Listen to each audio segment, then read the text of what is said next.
Hello students, हम discuss कर रहे थे द्वैध शासन की असफलता के कारणों को, जिसमें कुछ इसके आंतरिक कारण थे, सैद्धांतिक कारण थे और कुछ ऐसी बाहरी परिस्थितियां थी या बाहरी कारण थे जिसके कारण द्वैध शासन सफल नहीं हो सका।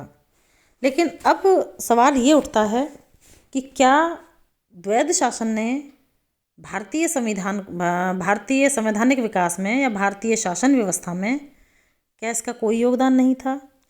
तो ऐसा नहीं है।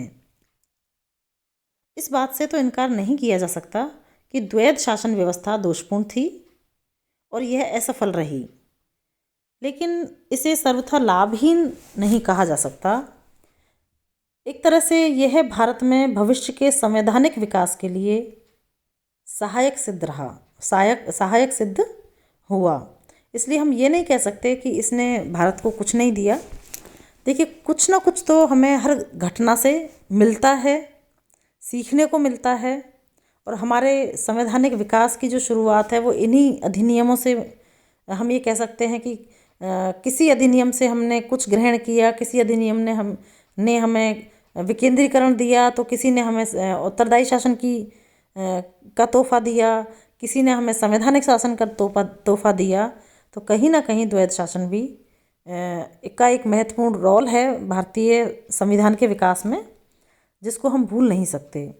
देखिए, इस अधिनियम के द्वारा सबसे पहले सर्वप्रथम भारतीयों को बड़े पैमाने पर मताधिकार प्रदान किया गया था, जिससे भारतीयों में राजनीतिक जागरूकता उत्पन्न होना स्वाभाविक था।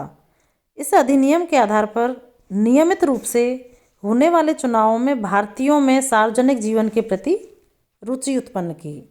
तो हम देखिए, सबसे जो महत्वपूर्ण हमारे लिए है आज मताधिकार, तो द्वैध शासन ने या 1919 के अधिनियम ने हमें या बड़े भारतीयों को बड़े पैमाने पर मताधिकार प्रदान किया था। इसके साथ ही एक और महत्वपूर्ण जो देन है इसकी, वो है कि इस अधिनियम ने महिलाओं को मताधिकार देने की बात प्रांतीय सरकारों पर छोड़ दी थी और व्यवहार में लगभग सभी प्रांतों में पुरुषों के साथ साथ महिलाओं को भी मताधिकार प्रदान किया गया था। तो ये इसकी महत्वपूर्ण दूसरी देन कही जा सकती है कि पहली बात तो मताधिकार का अधिकार दिया, और दूसरी बात क्या है कि महिलाओं को भी मताधिकार प्राप्त हुआ। तीसरी महत्वपूर्ण उपयोगिता या विशेष इसकी यह महत्व है, इस अधिनियम के द्वारा पहली बार परिषदों में संसदीय वातावरण का जन्म हुआ। अब भारतीय मंत्रियों द्वारा ब्रिटिश नौकरशाहों के उच्च पदासीन सदस्यों को आदेश दिए जाने लगे, जिसका मनोवैज्ञानिक प्रभाव भारतीयों में हीनता की भावना की समाप्ति था। अब भारतीयों को सरकार के उन शासकीय रहस्यों के बारे में जो अब तक सरकार ने उनसे छिपा रखे थे, कुछ ज्ञान प्राप्त हुआ। हम ये कह सकते हैं कि इस अधिनियम से भारतीय मंत्रियों को ब्रिटिश नौकरशाहों पर आदेश देने का अधिकार प्राप्त हुआ। शासन का संचालन कैसे होता है, नौकरशाही कैसे काम करती है, इस चीज़ की जानकारी भी प्राप्त हुई। इसके अलावा द्वैध शासन के परिणाम स्वरूप ही सार्वजनिक सेवाओं के भारतीयकरण को प्रोत्साहन मिला। अनेक अंग्रेज अधिकारी भारतीय मंत्रियों के अधीन कार्य करने के लिए तैयार नहीं थे, वे भारत से चले गए। ऐसी स्थिति में उनके स्थान पर भारतीयों को ही नियुक्त किया गया था। तो एक तरह से सार्वजनिक सेवाओं में भारतीयों का प्रवेश हुआ या सार्वजनिक सेवाओं का भारतीयकरण हुआ, हम ये कह सकते हैं। इसके अलावा इस नवीन शासकीय व्यवस्था का एक और लाभ हुआ कि अनेक भारतीय राजनीतिज्ञों ने परिषदों में प्रवेश किया। इससे उन्हें सरकार की समस्याओं को समझने और बहुमूल्य शासकीय अनुभव प्राप्त करने का अवसर मिला। प्रशासनिक क्षेत्र में भारतीयों के द्वारा जिस योग्यता का परिचय दिया गया था, उसने भारतीयों की शासन संचालन की क्षमता पर संदेह नहीं किया जा सकता था।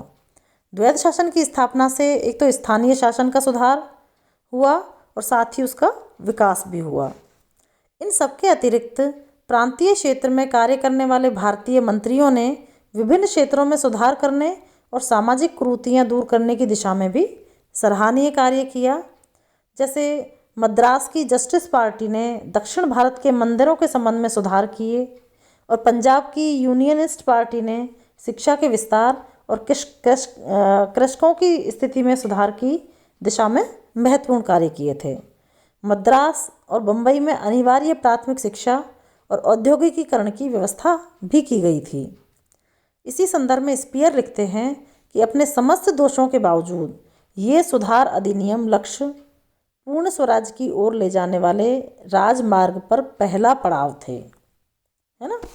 तो ये बात तो सही है कि देखो हर व्यवस्था के अपने दोष थे, इसके भी थे, लेकिन फिर भी भारतीय संविधान की विकास की दिशा में, प्रशासनिक दिशा में, भारतीय आज हम जो राजनीतिक व्यवस्था को देखते हैं कि किस प्रकार प्रशासनिक अधिकारी और मंत्रियों के संबंध होते हैं, इस दिशा में एक महत्वपूर्ण कदम साबित हुआ और भारतीयों को प्रशासनिक और राजनीतिक एक तरह से ज्ञान वृद्धि के लिए कह सकते हैं या शिक्षा प्राप्त करने में इस अधिनियम का महत्वपूर्ण योगदान रहा। तो अपना 1919 का अधिनियम और द्वैध शासन समाप्त करते हैं हम। नेक्स्ट टॉपिक अपन नेक्स्ट वीडियो में डिस्कस करेंगे। धन्यवाद।